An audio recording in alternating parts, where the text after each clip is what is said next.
Hello and welcome to Democracy for America's Political Revolution Night School. I'm Charles Chamberlain, Executive Director of DFA, and tonight we're digging into the importance of a values-driven, authentic narrative on the campaign trail. Right now, DFA members are joining this call from all over the country, and we'll get started in just a few minutes. So please, stay on the line. Everyone is on mute right now, so we don't have lots of background noise, but we'll have some time throughout the call to ask questions. You can follow along with the visuals at democracyforamerica.com/attend/night school. Again, that's democracyforamerica.com/attend/night school. We're going to dig into what it means to tell an authentic, values-driven story and what some common pitfalls are and how to come back to those values. We'll begin in just a moment. Hello and welcome to Democracy for America's Political Revolution Night School. I'm Charles Chamberlain, Executive Director of DFA, and tonight we're digging into the importance of a values-driven, authentic narrative on the campaign trail. Right now, DFA members are joining this call from all over the country, and we'll get started in just a few minutes, so please stay on the line.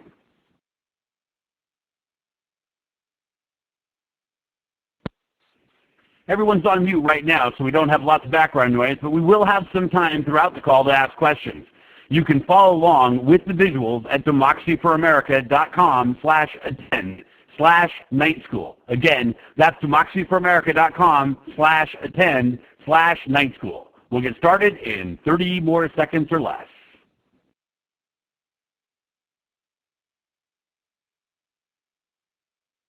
All right, I've been given the go-ahead that everyone's on the line, so let's get this started. Welcome, everyone. I'm Charles Chamberlain, Executive Director of Democracy for America. This is DFA's Political Revolution Night School, the interactive, engaging training program designed to build up key campaign skills in field organizing, media, fundraising, storytelling, and more. Tonight's session, we'll dig deep in how to craft an authentic, compelling, and clear narrative, and what that means for the central message in your campaign. Our featured trainer tonight is Brianna Fisher from our communications team, leading us through these key concepts. We'll also be joined by Mondell Robinson, whose top priority is flipping state legislatures from Republican to Democratic control as part of our Purple to Blue program here at DFA, fighting right-wing legislatures and replacing them with progressive leaders who will make real change in the fight against income inequality and structural racism. And finally, we'll be joined by Annie Weinberg, our electoral director, to share from some of the examples. But first, this is an interactive training, and I want to make sure you know how to get the most out of it. You can follow along tonight's training and view the PowerPoint slide presentation online at democracyforamerica.com/attend/night school. That's kind of long, so let me repeat that one more time. democracyforamerica.com/attend/night school. Now we'll have two short sections to take live questions tonight. If you'd like to ask a question during the call, there are two ways to do it. You can press 0 on your phone and you'll be connected with a DFA staff member. Again, that would be to press 0 when you're ready to ask a question and you'll be connected to a DFA staff member. The other way to do it is if you're listening to this call on our website at democracyforamerica.com/attend/night school, you can also submit a question through the live web stream on the right. And now, with all of that, without further ado, I'm excited to introduce Bree Fisher to get us started. Bree, take it away. Thank you so much, Charlie. I am so excited to be here and to see all of you tonight who are ready to pick up the mantle of the revolution and carry it forward. So tonight, we're going to focus on building a clear, concise, personal narrative that you can use to build a stump speech, whether you're running for office yourself as a candidate or you're organizing to elect political revolutionary leaders in your community. So before we dive into the nuts and bolts of creating your narrative, I would like you to listen to two separate stories from candidates running for City Council in Burn City, California. The first we have is Mondell Robinson. So take it away, Mondell. Good evening. My name is Mondell Robinson, and I am your next councilman. I grew up right here in Burn City, and I must say it is sad that today 40% of our residents live below the poverty line. 70% of our students fail to meet basic academic standards, and 80% of Burn City residents still, even today, are unable to purchase a home.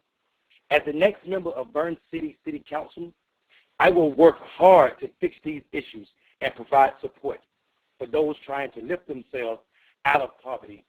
By diverting funds from our rainy day account into our education budget, we can increase the monetary allotment given to our local schools by 15%. If we encourage businesses to raise wages by an average of $2, our citizens can find their way out of poverty. My plan to bring in private investors to purchase land and lease it back to the city at a 10% premium will provide more affordable housing. I am confident that as your representative, I will make an impact on the city and that you will be easy or gladly to call home, to live in the city that is able and also willing to show you how to live out the American dream. Mrs. Weinberg would have you believe that I am not capable of tackling the challenges that plague our community. This is not so. My years of experience in the private sector proves that I can build a community that you will be able to call home and gladly to do so. So when you walk into the booth on November the 8th, make sure to remember that a vote for Mondale Robinson is a vote for Burns City, and the health of our city depends on it. Thank you. I am Mondale Robinson. I need your vote. Thank you so much, Mondale. So next up, we're going to hear from Annie Weinberg. Take it away, Annie. All right. Thank you so much, Bree, and thank you so much to all of you. My name is Annie Weinberg, and I am running for City Council here in Burns City. You know, as a kid growing up right here in this neighborhood, some of the best times of my life were spent down the street in the Burns City Park playing hide and seek with my best friend, Wade, who I was very happy to marry 13 years ago. It gives me great pleasure to see my kids today building the same memories in the same parks that I once enjoyed. I'm a teacher. I've been a teacher for 15 years at Burns City High School, and it's been such an honor to get to teach and learn alongside so many of you and so many of your families. This also means that I've seen firsthand how school closures and budget cuts have made it so much harder for Burns City families like mine and yours. Just this year, my already overcrowded class added 20 more students. We've got kids sharing old textbooks. We have one college advisor for thousands of students, and it's a constant struggle to make sure that every kid gets the attention that we know they deserve. Recently, I was talking about this with a wonderful coworker, and Dana's story is a family of ours. Single mom, teaching kids all day is still not enough to afford to buy a home in this neighborhood where she can guarantee her children a quality education. If someone who's dedicated their life to improving our community can't make a decent living wage, what does that tell you about the other 40% of our neighbors and friends and family in Burns City who are living in poverty? As the next member of our city council, I'm going to fight so that we pull together as a community, schools, make sure that businesses raise wages, move people out of poverty, find new ways that will happen. That alone can fix what ails this community. You and I know that's not true. We can only elect one person to sit on our city council, but that doesn't mean that all of your voices and your stories aren't coming with me into the chamber. If we're going to build more schools, give all our children a quality education, if we're going to make sure Dana and everyone like her is earning a living wage so that she can support her family and realize her dreams and buy her home, if we're going to do all that, then we have to do it together. So that's why I'm asking all of you to join me, join this campaign, and for all of you walk into that booth on November 8th and vote not just for me and for Dina and for our kids, but for all of us who are ready to fight for those values together. Vote for me on November 8th for City Council. Thank you. Thank you so much, Annie. Now, I know it's difficult to hear the end of Annie, but I want you just to keep in mind about how each of them started their narrative and how each of them used the words that you could understand to compel you to vote for them. And we're going to take a minute to have you vote by pressing 1 or 2 to indicate which candidate you would vote for. And if you'd like, I'd like you to put 4 or 5 words into the chat to tell us why you chose that candidate. We'll take a minute for you to get a chance to vote.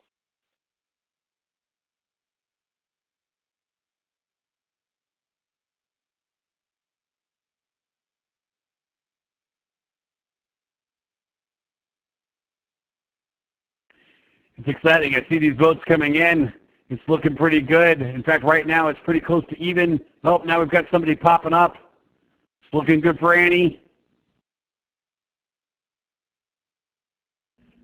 So it looks like Annie wins.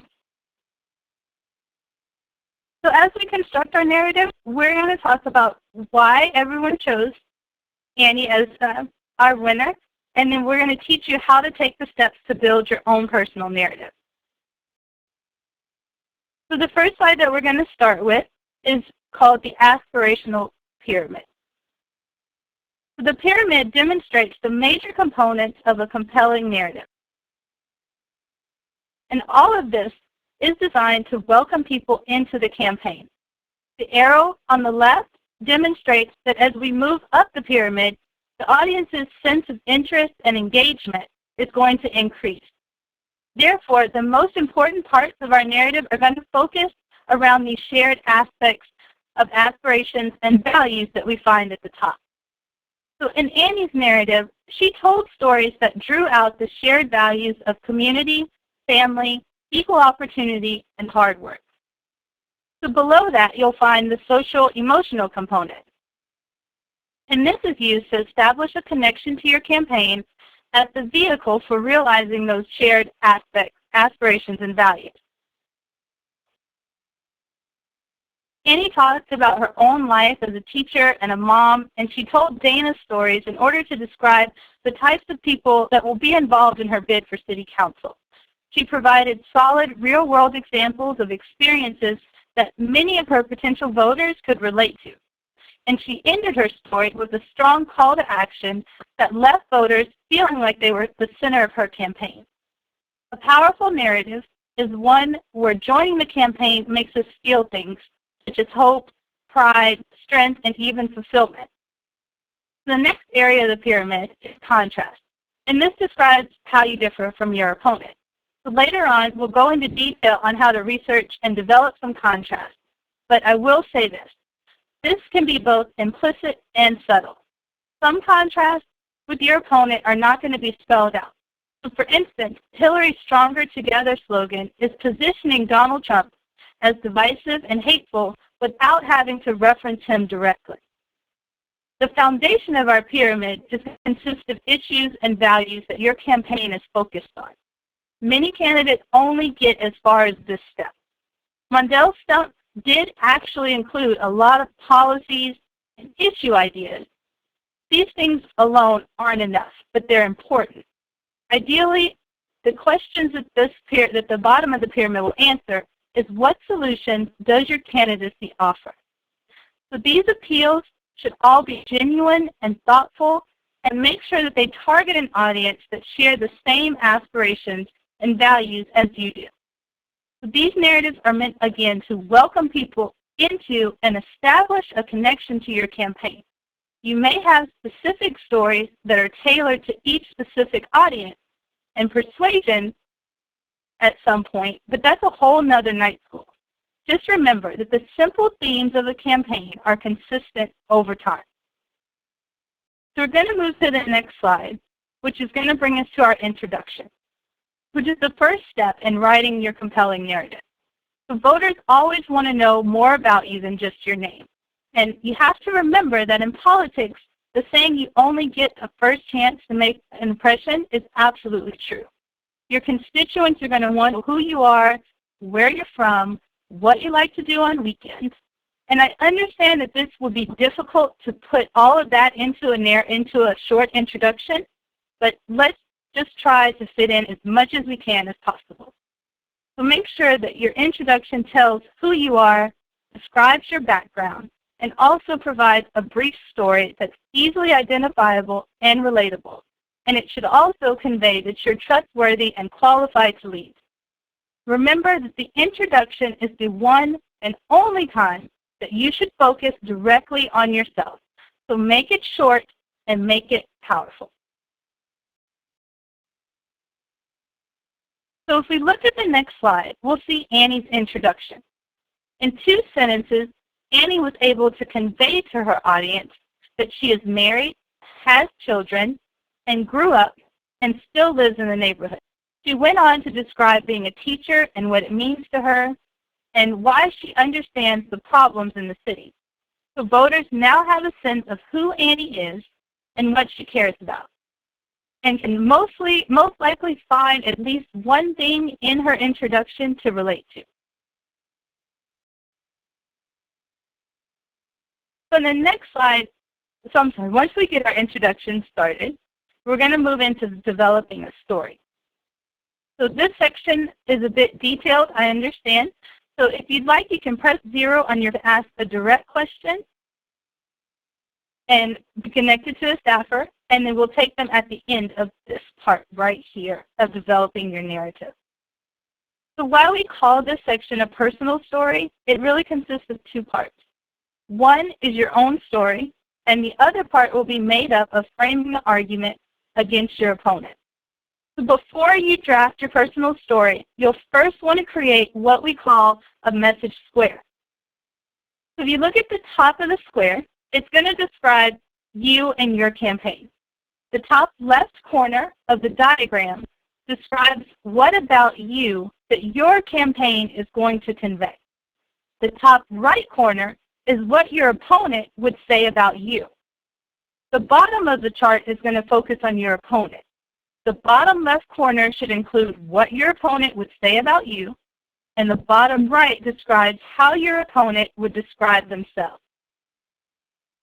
So as you continue to develop your narrative, you can always refer back to this analysis just to make sure that you're staying on message either about yourself or about your competitor. So once we finish developing our message square, we'll move on to the story framework. Your own personal story should focus on answering 4 questions that you'll see on this slide. What is the problem that you wanted to fix by running for office? How does that problem relate to you personally? How can you tell a story from your life or someone you know that shows how to overcome this challenge? How can you apply this to all of the issues in your campaign? So once again, you must make this story relatable to your audience. This may be a personal story about you and hopes and your experiences and your challenge, but your campaign is about the voter's choice. If they don't feel a personal connection to your campaign's message, they're either not going to vote for you or it's going to be an uphill battle to convince them that your campaign is not just about yourself. And I know that as progressives, we all know the way to win elections is through people power campaigns. The only way to build that type of support is to make sure that you give your voters something to vote against, something to vote for rather than vote against. This will be one more short slide before we take questions. So if we look at another look at Annie and Mondale's narrative, Annie's personal story was about herself, but she also told the story about a constituent and leader named Dana, her coworker. So by using Dana as an example, Annie was able to highlight the 3 issues that she wants to focus on and provide a little background into how she would solve these problems. If you look at the chart, Annie frames her argument so that it answers all 4 questions that are highlighted in the story framework. If you look at the top at Mondale, we can see that he kind of misses 3 of the 4 points. So we can see from this that Annie's use of a strong personal story to relate to her audience and pull them in, while Mondale only focuses on facts and figures, can seem as if he's talking down to the audience, and as though he only thinks that policy experts and statisticians actually get a say in our democratic process. If you take the words of Paul Wellstone, politics is not about money and power games. It's about making concrete improvements in people's lives. Telling an audience about the problems that plague their community can seem redundant. Believe me, your audience knows what exactly they are going through. It's your responsibility as a candidate to find out where your campaign fits in to help them. So as you craft your narrative, remember to make sure to focus on only 2 or 3 key issues and their solutions. Avoid being too detailed when you're talking about these solutions. As you can see from Mondo's speech, this can cause people to think that you're talking over them, and he actually get quite boring rather quickly. So we're going to pause for a moment and take any questions that you may have about crafting a strong introduction and a story framework. Fantastic, Bree. One of the first questions that we've got is, what should I do if my personal story isn't really that exciting? So if your personal story is not that exciting, at this point it's best to bring somebody in. You can always find someone that encouraged you to run for office, be it a coworker or in your church if you're religious, or at an organization. So any stories that you can find that have connected you and drawn you to make you want to run, you can.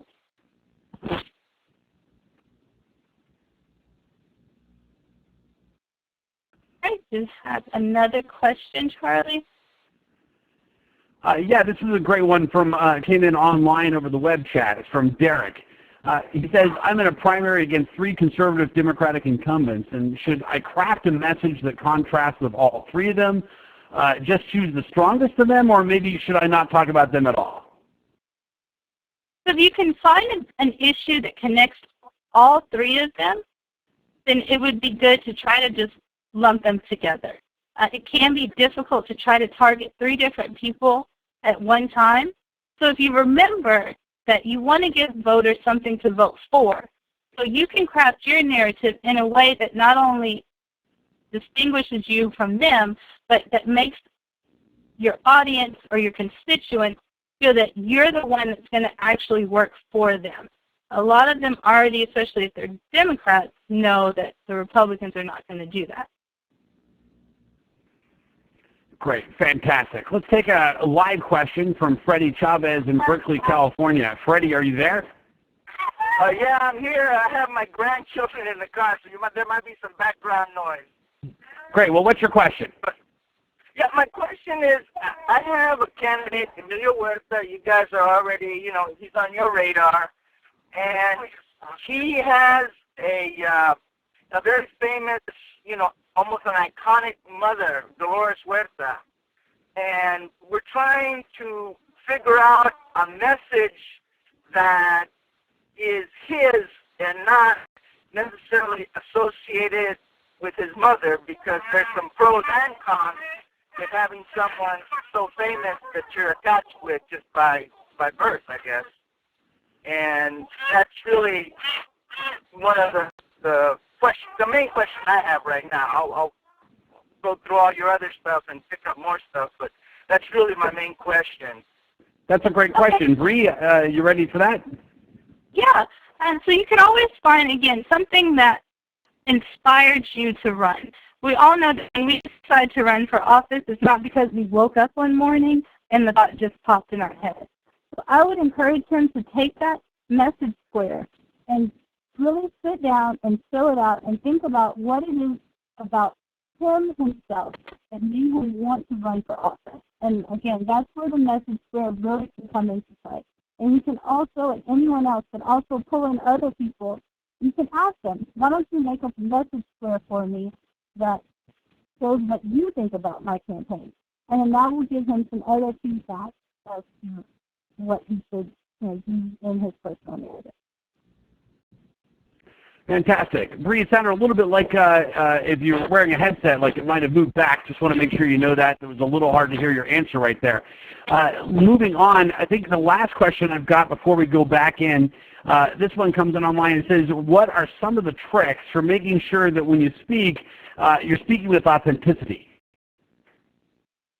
The most important trick would be to make sure that you're using something that you truly care about. If you're a teacher, make sure that one of your central messages is education, because that's what you know and that's what you understand. And that is exactly what's going to draw people to you. You can also, again, pull other people in to make sure that they have a chance to listen and repeat what you're saying. The more you repeat your personal narrative that you've written, the more that it'll become you. So just make you practice a whole lot. Fantastic. I think that brings the first section of question and answers to a close, and I want to remind everybody that if you do have a question as we go through the next section, you just press 0 on your phone, and that'll put you directly to a staff person, or you can always type your question in on the side of the web chat at democracyforamerica.com/attend/night school. Bree, why don't you take us back into the rest of the training? Okay, great. Thanks so much, Charlie, and thank you guys for all your questions. So now we're going to move into the next step, which is developing contrast. We've seen what your narrative looks like, and we can now focus on how you're going to draw a direct contrast between you and your opponent. So again, if you go back to your message square, you should have 4 general terms that describe your opponent. But now we need to make sure that we have facts to back that up.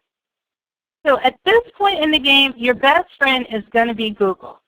So by researching your opponent's past speeches, votes, anything that they've written, or anything that's written about them, you should be able to easily find statements and quotes that will help you back up your argument against him or her. So it is unfortunate. We can't all get a Donald Trump that's easily going to provide fodder for us to use. So just make sure that you're actually paying attention to your opposition just as much as you're paying attention to the arguments that support. And again, you can use Google to even find more research that will back up what you have at the top of your square. During your search, you want to make sure that you pull out the most powerful and relevant statements to use in your narrative. Anything that seems ambiguous or that makes your opponent seem like they're on the fence of an issue can quickly be batted down by your opponent. So the best example of this is going to be Elizabeth Warren's speech during the 2012 Democratic National Convention. So in order to highlight this, I'm just going to read a few words about how she described Mitt Romney. So Elizabeth said, and Mitt Romney, he wants to tax cuts to millionaires and billionaires, but for middle-class families who are hanging on by their fingernails, his plans will hammer them with a new tax hike of up to $2,000. Mitt Romney wants to give billions and breaks to big corporations, but he and Paul Ryan would pulverize financial reform, voucherize Medicare, and vaporize Obamacare. The Republican vision is clear. I've got mine. The rest of you are on your own.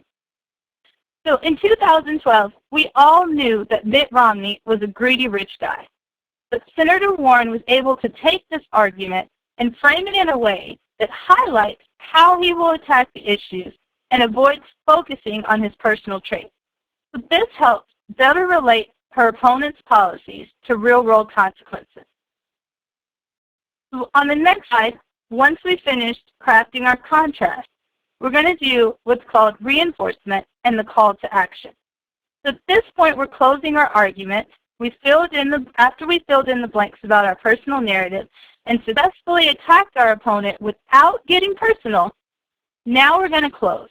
And we're not just going to say goodbye and good night.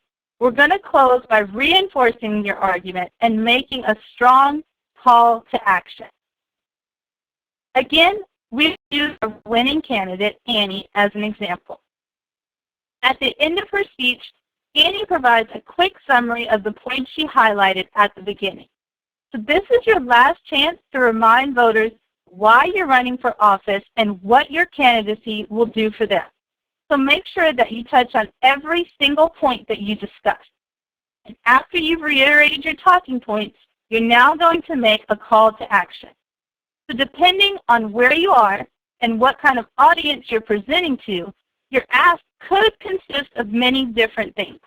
But generally, you're going to focus on either gaining their vote, recruiting volunteers, or collecting donations. So although sometimes your ask could be all three at the very same time. So while you're drafting your closing, make sure to pay careful attention to what venue you're going to be in and what kind of audience that you're going to address. We only have one more section, which is going to be the highlight for the end of the evening, and I want to make sure that we can get some more questions in. So we're going to take some more live questions, and I will look through the chat also and see if there's any questions there. Fantastic. So the first one I've got from the chat is from Dan in North Carolina. He says he's running against his former pastor, and he wants to know how he can draw a contrast against an opponent that he knows and respects without necessarily attacking them. So that's a great question in a race that I probably would not want to be in, Dan, but good for you. So while you're drawing that contrast, the best way to do that would be to focus on the issues. Saying that someone doesn't want to raise the minimum wage and that that's going to cause hardship in the community, that's not attacking them. That's attacking a policy that they really want to enact and that we know is going to be bad.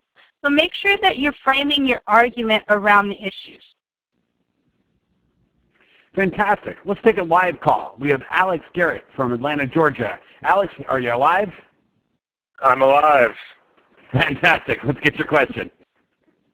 Hi, I'm running for state house in Atlanta, Georgia, and I just want to ask, I'm running at the age of 22, and I want to ask whether I should draw attention to my age and brand myself as the face of the future, or try to draw attention away from age and make it seem as though I'm already more experienced than my opponent, and I'm not actually that young.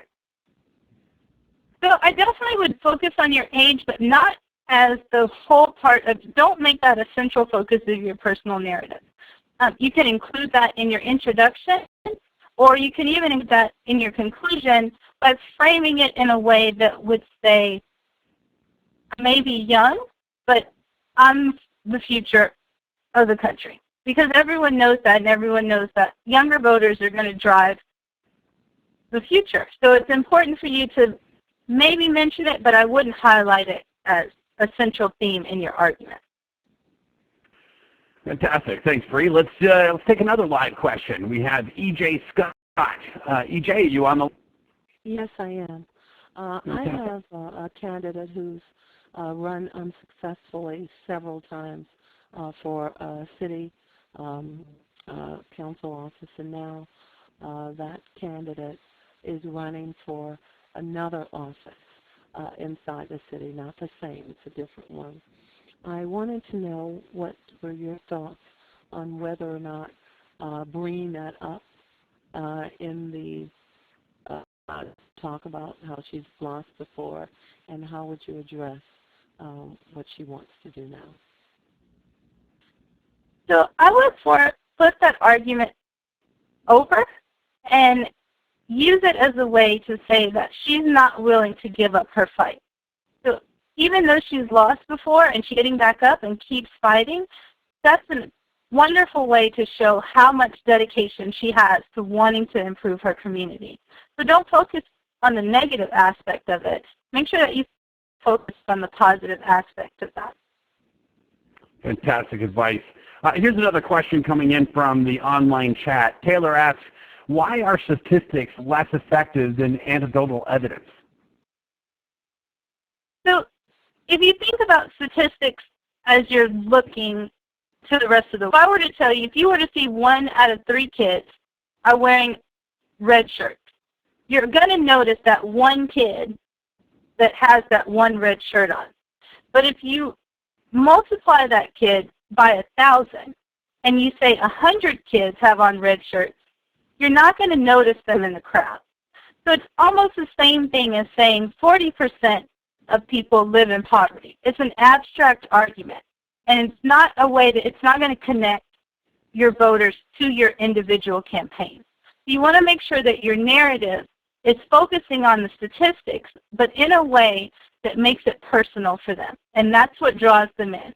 A lot of people know the statistics about, everyone can read the newspaper and get a number, but they can't read a newspaper and get your story.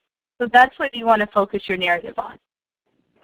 What a fantastic point, and certainly something that we see candidates make the mistake on all the time, just delivering way too much into the stats without making it personal. Well put, Bree. Another question from the online is from Anna, and she's asking, if you're running in a city where a majority of the voters are Republicans, should you identify yourself as a Democrat or maybe stay neutral? I would definitely. I'm sorry. I should just add, Bree, she does point out that this position that the person is running for is a nonpartisan position. It's not a position where you necessarily have to say you're a Republican or a Democrat. That's a good question. I am actually going to lob this question to Charlie because I think he would have a lot more experience than I would. Well, thank you, Bree. I think that this is a case. The most important thing you can do on a campaign is make sure that you're authentic, and I think that it's important that you don't run away from who you are. So what I would say is in a nonpartisan race, it's almost never a good idea to be talking a great deal about partisanship because generally people think of races like that. They're typically races for a judgeship. Sometimes they're city councils. They're often school boards. They don't think of them as being partisan about Republican versus Democrat, and so you don't necessarily want to put it in that position. So I would suggest that you probably don't want to bring it up. But it is vitally important that if somebody does ask you what your position is, that you answer authentically. You don't want to try to dodge the answer. If you can think about from, say, 2014, when Allison Lundgren Grimes in Kentucky kept saying that she didn't want to answer the question about whether or not she voted for Obama, that was clear that she was trying to dodge the question instead of taking it head on. That sounds weak. That sounds like you're embarrassed. That's not a positive thing, and it certainly sounds unauthentic. So I think the key here is probably don't bring it up outright, but if asked, make sure you answer professionally. All right, I think we've got one more question here from online. This question comes from a guy named Charles. He says, if you lose your first election, should you change your narrative next time?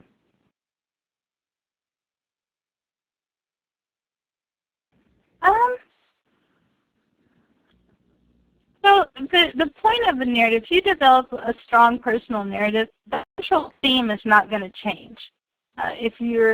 Again, I'll use the example of a teacher. If you're a teacher and you care about education, that's never going to change. What you can change are the stories that you bring in. So maybe you noticed last time that you used a story about someone that didn't resonate very well. So you can change that, but always keep your central theme the same because that's going to make you sound authentic. Fantastic. Actually, it looks like we got another good live question I'd like to take right now. See if we've got Caddy Ann calling in from Jonestown, Pennsylvania. Caddy Ann, are you there? I am indeed. Fantastic. I have a problem. I keep bumping into people and we'll have a bit of a political discussion and I'll say, well, this is fact. And they'll say, no, it isn't. A friend of mine the other day said something about the Second Amendment. So I quoted the Second Amendment verbatim. And she said, but that's not what it says. I had my computer with me. I opened it, showed her, yes, that is what it says. She said, that's not what it says in my Constitution. I need to find a way to break off those conversations even earlier than I do. That's a great question. Mondell, what do you think? How would you handle that? Well, I don't know if breaking off that conversation is always the right thing.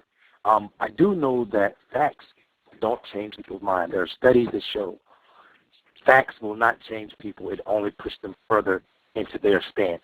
So at that point, it goes back to what Bree was saying, the importance of having a story that can tell why your point of view on the Second Amendment is better or it's more amenable. So stay away from facts in that situation and get quicker to the story, so that way you're not running from the story or running away from the issue. You can answer it better with the story. Excellent. All right, we got another great question from Randy Hicks. Randy, are you there? So as I was asking before, I'm in a race. Actually, there's several people in this race, and I'm trying to say I'm the everyday guy, and I don't have to go out and raise a lot of money. I don't want to buy this election. And what's happening here in Sacramento is, in the last race that I run, I lost because I just didn't have enough money to run this race. You need a lot of bit of money in Sacramento just for interpretation of ballot measures and everything that they have going on.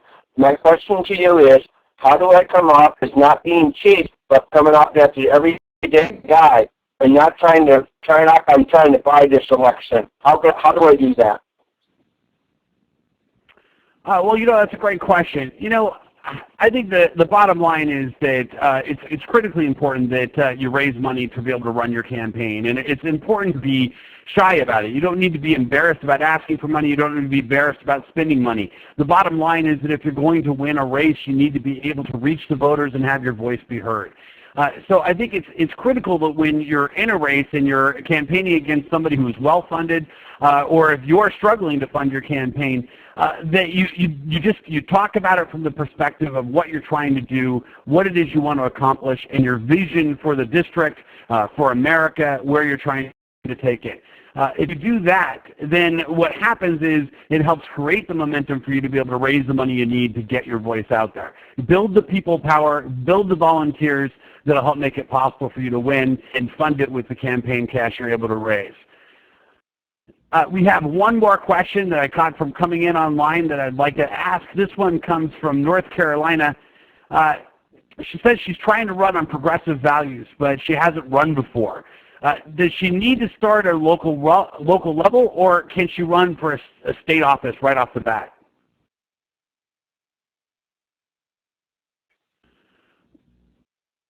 Mondale, you want to take this one? I think, Charlie, I will take it. I think she should run for whatever she's passionate about. She shouldn't, the office she runs for shouldn't be judged on if it's her first or second time running. It should be judged on if she is sure about that's the office she thinks she can make the most change in. And thank you for being an unapologetic progressive person in North Carolina. Ooh. Fantastic. All right, I think that's great for the second question and answer session. Let's take this back to finish this training up. Bree, are you ready to take it away? I am definitely ready.